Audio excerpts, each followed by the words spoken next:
Oops, hold on.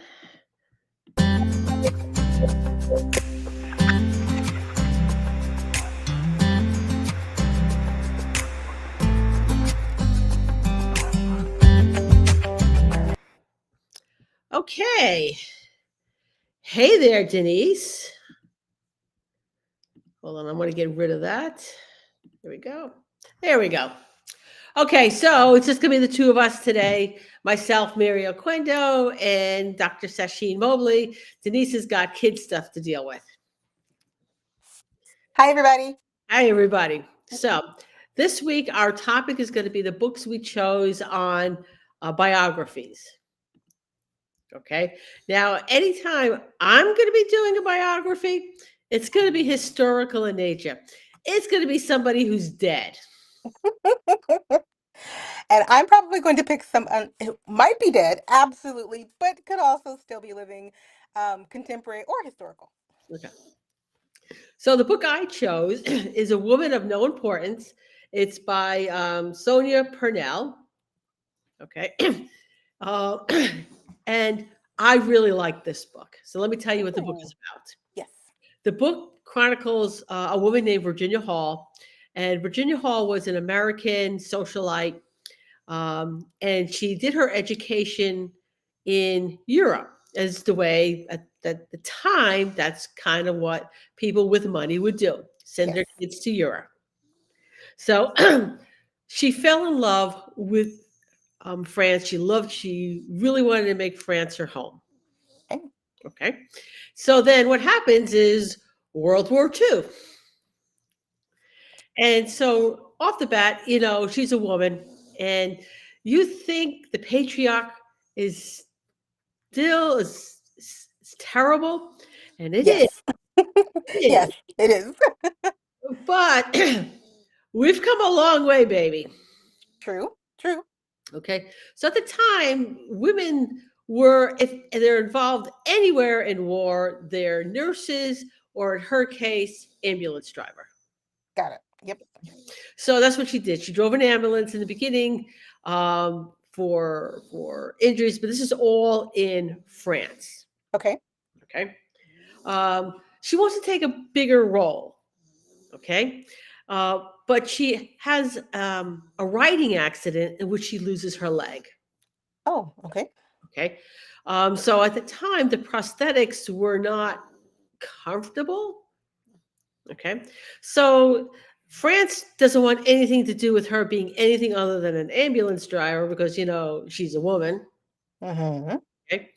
So she goes to Britain and she starts making contacts in Britain. And they kind of reluctantly let her set up shop in France.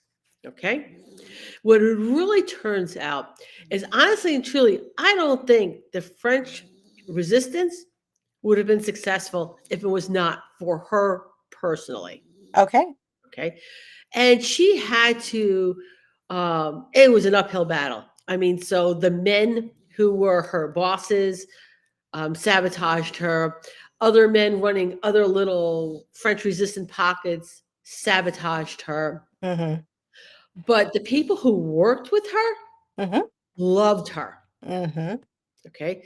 And she had to, so she became one of the first spies, right?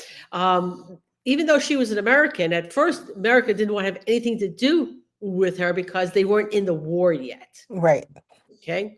Mm-hmm. And even once they were in the war, she was still at, arm's length. Mm-hmm. Okay. So she does her thing, and I mean, it's really horrific what people in war go through. All right. It's the reason why I stay away from war memoirs, because I don't necessarily want to read some of the very graphic things that happen. Yeah. So you think, oh, and I'm just bringing it right here to the United States. A lot of people think both sides saying, hey, we ought to have a civil war. No, you don't want a civil war. You No. don't. You want to sit down, you want to talk this out, and you want to Right. kind of figure it out, because war is not the answer. Right. But anyway, food shortages. Their biggest issue was that they couldn't get soap. Mm-hmm. So sanitation problem. Mm, So, but getting past all of that. right. Okay? Now the war's coming to a close. Mm-hmm. I'm going to tell you, I was legit angry for her in many of the cases. All right, because you sit there running through the ring. If I went and like dug up some of these bodies, peed on them, what's the jail time for that? Mm-hmm. Because it was, and she went through it because this is just the way it was for women. Right. Right. Right.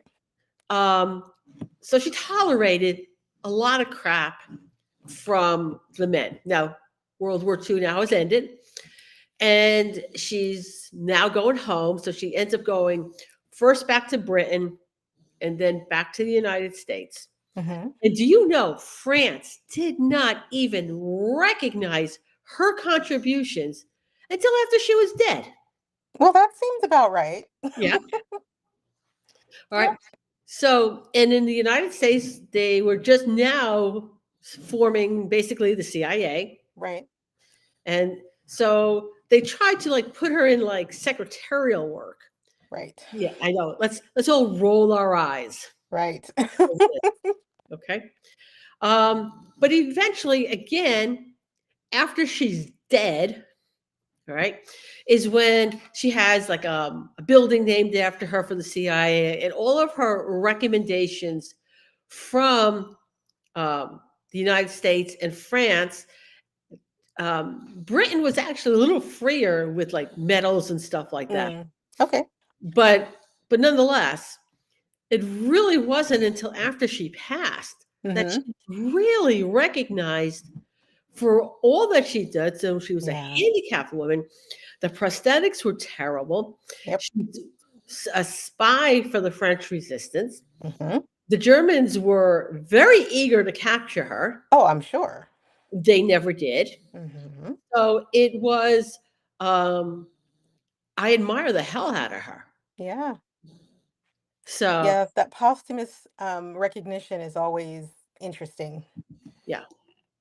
So it's a great book. It sounds like it. Um, Now, does it Probably, get graphically into her time in the war? yeah, it really Okay. did. Yeah. And like I said, it was a really good read. If you even remotely think, war is the answer, I'm telling you, read the book and Right. understand that it really isn't. Yeah. Interesting. Okay. Interesting. Well, um, wow.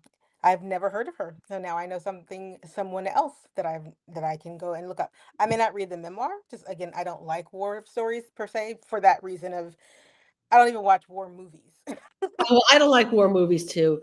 Yeah. And I probably the next time we pick somebody we admire, it's probably not going to be somebody involved in any of the wars. I'm just going to have to figure out somebody else, and it's probably going to be a woman, okay? Yep. Mhm. Because guys have gotten enough kudos and They have recognition. statues built about them. They're good.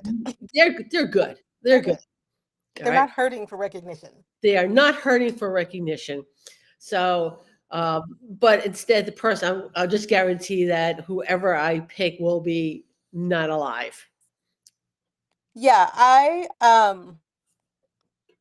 so we're gonna shift from historical to contemporary. Okay. And I picked Worthy, because y'all know I like to hold the books in my hand, by Jada Pinkett Smith, whom many know her husband. Um, Most know her as Will Smith's wife. They know her as an actress, and they know her for the controversy, which is another one of the big reasons why I want to talk about it. The controversy of the slap heard around the world, right? When her husband got up and smacked Chris Rock for, I forget what he even said, but part of what it was in reference to the fact that Jada has no hair. Yeah. And the reason she has no hair is because she has alopecia. So let's talk about this fascinating woman whom I have followed her career since I and she were both young because we're about the same age. And I think you think I would know that having read the book, but I actually don't keep track of how old people are, oddly enough. But I think I'm I think she's like a year or two older than me. Anyway, I've been following her career since she was on television in the Cosby Show and A Different World when TV was very much not about people who looked like me, and there were these shows that came on that brought the world into Black America in a way that was not violent and in a way that was not gang related, and in ways that were middle class America, Cosby Show, A Different World, College Life. So, and that's where we first really meet her, though she was on other shows before that. That's where she really got a big break. She's gone on to be an actress, which everyone knows about, but they probably know less about her work as a philanthropist and her time as in a band. She is an extremely very talented musician. And she also went on to start a TV show called The Red Table Talk. This was a Facebook only show, which really blew up during the pandemic. And a lot of people started watching it because what else were we going to do, right? But oddly enough, the show turned out to be pretty groundbreaking. Won 2 or 3 Emmys, I believe, for the work that she did, which was basically a conversation with people on really important issues, things like alopecia, which hits a lot of women that we don't talk about, things like domestic violence, things like the fentanyl crisis that was really not having a lot of conversations, lots of news reporting, but not a lot of conversation. So I wanted to read her book when it came out. Her book and her husband's book came out at the same time. I wanted to read her book for a couple of reasons. A, because she's such a controversial figure in terms of who she is, and she's always compared to her husband, speaking of patriarchy and how it diminishes the abilities of women to have agency, while at the same time holding them completely responsible for everyone else's actions. And that's one of the things that kind of plays out in Worthy, is her walk through a life that most of us just don't really have a clear understanding about. So she grew up with um, violent parents in a um, very unsafe environment, and her world really was about trying to find her place in shifting volatile circumstances. And as she walks us through her story, through her life, through her contemporary life, I think a lot of women will see themselves in the idea that I have to find my own place, but my own place is going to be attached to somebody else, because the opportunities for women just, I mean, we're contemporaries of each other. We have opportunities, but let's not forget, we didn't even get bank accounts until what, the early 80s, mid 80s. Like, Yeah. so this idea that somehow women have all this agency now is not true, because I still remember when we didn't have the opportunity to get credit cards, right? Bank Right. accounts, Yeah, any yeah. of those kinds of things. And so as I was reading her story, it's this struggle to figure out, who can I be? Not only in the world as a woman, but also married to this person who everyone just adores. That they literally can do no wrong. And if they do, it's kind of my fault that they did wrong. So you listen to her story, and in some ways, I feel like by understanding the other side of their story, because she writes a little bit about that in here, and he writes about it in his story, we find her quest to figure out, is she worthy of the life, of the gifts of the life? But the gifts of the life are there because of circumstances beyond her control. It's like saying you are worthy of being beautiful when you have zero control over your beauty, right? You have literally zero control over your looks. You have zero control over the talent. You have zero control over it, but you're worthy of it. And that kind of push-pull dynamic is really beautifully expressed in this book. She's gotten a lot of opportunities, but she comes from a place of brokenness. She's given many options for acting. I mean, she really blew up in several movies, and then she got The Matrix, and then she goes on to have music, and she has her children. Then she marries this man, and at the same time, she's vilified for the life that's kind of not. I mean, she's just living her life as a person. It just happens to be in the spotlight of people going, everything about your life is a fairy tale, but it wasn't. And the minute the facade cracked, she was called into question. Her worth was called into question, and she had to struggle with, am I worthy of that which I'm being accused of, first of all, but also, am I worthy enough of the happiness that I should be allowed to have, because I did the work. Right? Like, I did the work. So as memoirs go, I think a great contemporary memoir of a woman whose life we're still watching unfold in real time. Her struggles with alopecia, that was groundbreaking for someone on television in the spotlight to bring that kind of attention to the fact that she was losing her hair in real time and the struggle with conceptions of beauty and conceptions of womanhood around this thing called hair. It really allowed her and allowed a lot of women, when she brought them onto Red Table Talk, to talk about this process. And that's one of the reasons why I like contemporary biographies so much, is because these people are still living their stories. We're still watching it unfold. We're going to get to see the end of it, right? We're going to actually get to watch her life continue to unfold and her life continue to move forward. And so as she continues to do things, her story keeps getting added to. So that's why I really love contemporary, especially if they're my contemporaries and they're still alive, because her story in Worthy takes us up to a certain point. And then here we are, kind of what's next. And if you take nothing away, one of the beautiful things about her story that I think, um, is that by the time you get to the end of it, you realized she did find her worthiness. It just didn't come in the way that she had thought it would as a little girl. I'm not going to give the whole story away because I really do want people to read it. I think, especially if you have a preconceived notion about how celebrity is going to look, that reading the inside workings of someone's life who is a celebrity will completely shatter your view that celebrities somehow have it all together, understand something about life that you don't. But more importantly, that they're just people. Like, they legitimately are just people. But I wanted to say, because when I read this, I was thinking about this conversation today. The last chapter in her book is called The Holy Joke, The Holy Slap, and Holy Lessons. And I think if people just stopped at that moment when the slap took place, once again, the agency of the woman has been diminished by the actions of her husband, Yes. right? Like, if they just stop there and say, "Oh, look, another moment where Will and Jada," and they take away the fact that her agency in that moment, and Will took away her agency, and that's kind of what people don't want to talk about, but that she she gets to have her own voice because no one allowed her to speak her voice. Yeah. It was about him and it was about the slap. It was not about the woman. It was not about the issue.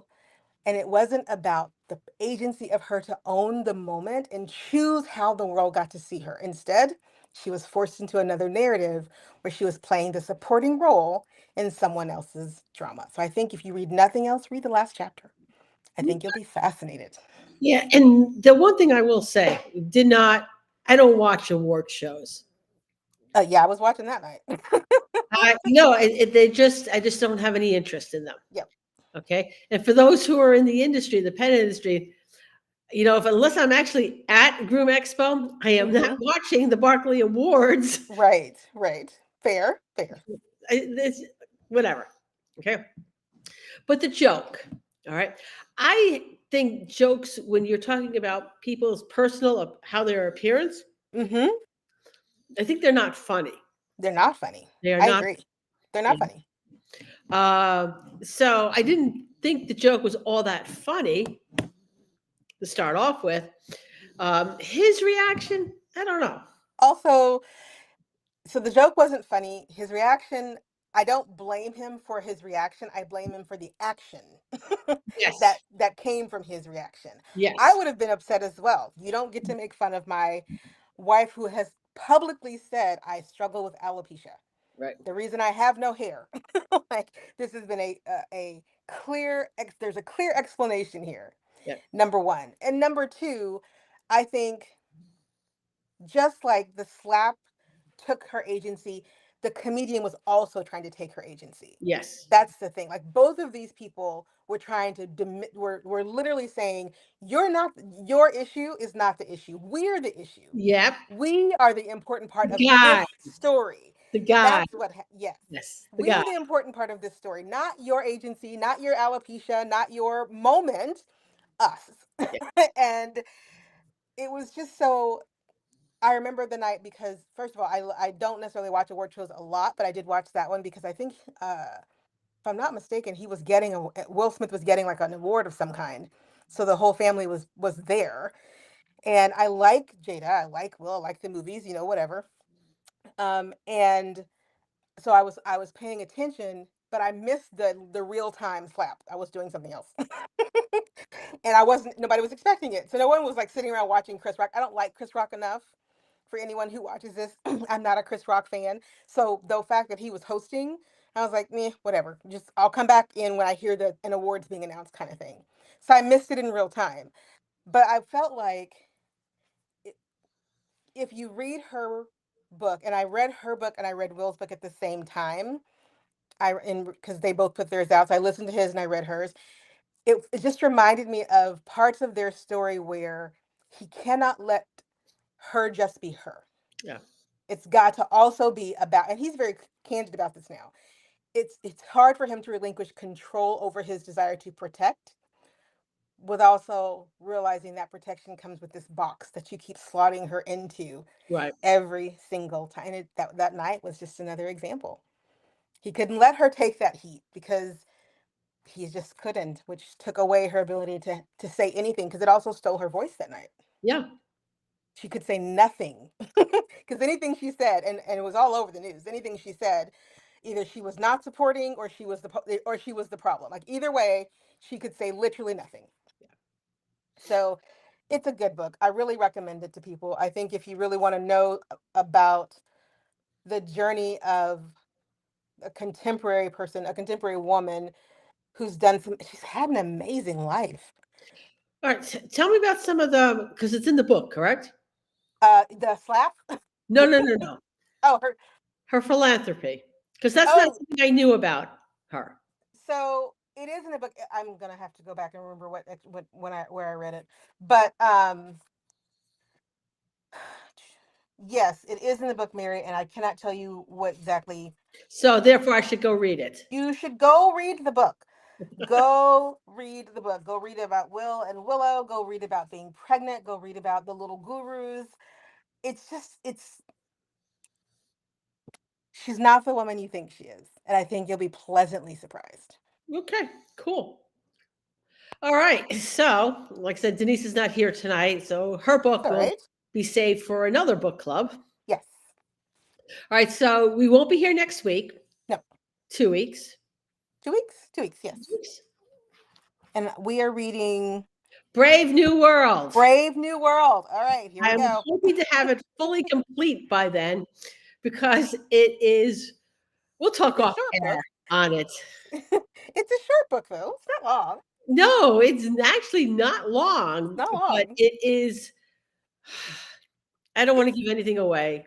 if you haven't read the book, If you get a haven't read the copy. book, Get a copy so that you can have this discussion with us, because it is a brave new world, y'all. It is a brave new world, and I think you'll all appreciate that book. all right. I will see you. We'll see